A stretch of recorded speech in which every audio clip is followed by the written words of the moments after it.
వాళ్ళని పునాది చేసి ఎదగాలని, తరిమే వాళ్ళని హితులుగా తలచి ముందుకెళ్ళాలని.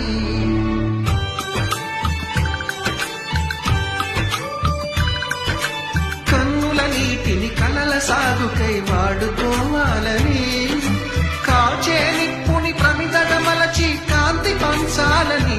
గుండెతో ధైర్యం చెప్పెను, చూపుతో మార్గం చెప్పెను, అడుగుతో గమ్యం చెప్పెను. నేనున్నానని నీకేం కాదని, నిన్నటి రాతని